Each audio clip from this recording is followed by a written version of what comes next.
മഹിതം മലയാളം.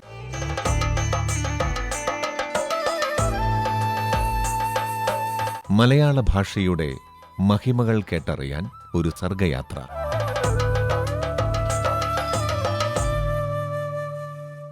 ഇന്നത്തെ മഹിതം മലയാളം അവതരിപ്പിക്കുന്നത് ഡോക്ടർ ഷിമി പോൾ ബേബി.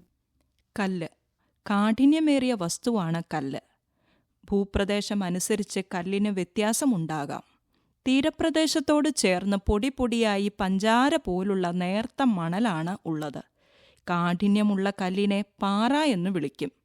തൊട്ടടുത്തു കിടന്നാൽ സംസർഗം കൊണ്ടും ഗുണം വന്നുചേരുമെന്ന അർത്ഥത്തിൽ മുല്ലപ്പൂമ്പൊടി ഏറ്റുകിടക്കും കല്ലിനുമുണ്ടാം ഒരു സൗരഭ്യം എന്ന് പറയാറുണ്ട്. അടിസ്ഥാന ശിലയെ സൂചിപ്പിക്കുന്നതാണ് ആണിക്കല്ല്.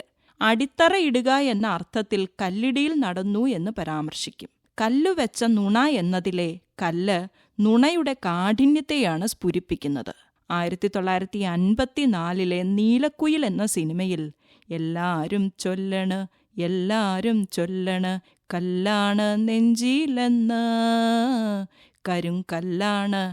കരിങ്കല്ലാണ് നെഞ്ചിലെന്ന് എന്ന വരിയിലെ കല്ല് വികാരമില്ലായ്മയെ അഥവാ പ്രണയരാഹിത്യത്തെയാണ് അടയാളപ്പെടുത്തുന്നത്.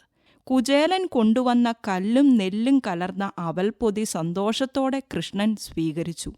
സുഹൃത്തിന്റെ ഭക്തിക്കും സ്നേഹത്തിനും മുന്നിൽ അവൽപ്പൊതിയിലെ കല്ലുപോലും കൃഷ്ണന് അപ്രസക്തവും മധുരതരവുമായി തീർന്നു. കൊണ്ടുവന്ന ഭക്ഷണത്തിലെ കല്ല് കഴിച്ചിട്ട് പോലും കൃഷ്ണന് കുചേലനോട് കല്ലുകടി ഉണ്ടായില്ല എന്നു പറഞ്ഞാൽ അല്പം പോലും നീരസം തോന്നിയില്ല എന്നർത്ഥം.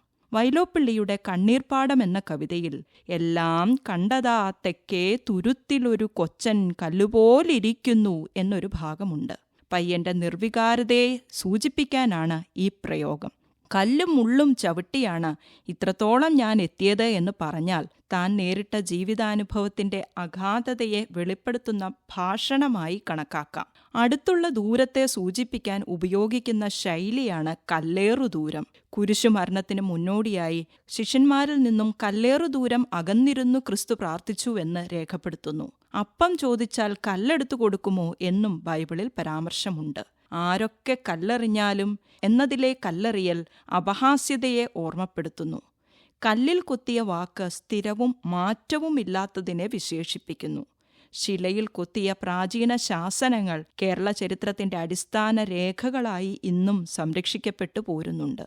വീടിന്റെ ഉമ്മറത്തോ മരത്തണലിലോ ഒരുമിച്ചിരുന്ന് കല്ല് കളിച്ചിരുന്ന ഒരു കാലമുണ്ടായിരുന്നു.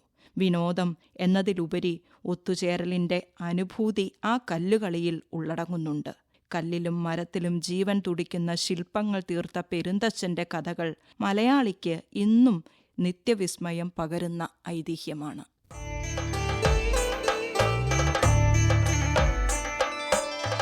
മഹിതം മലയാളം.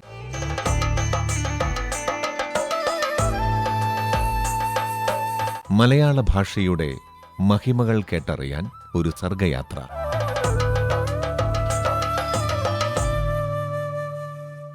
മഹിതം മലയാളം എല്ലാ ദിവസവും രാവിലെ 7 മണിക്കും രാത്രി 8:50-നും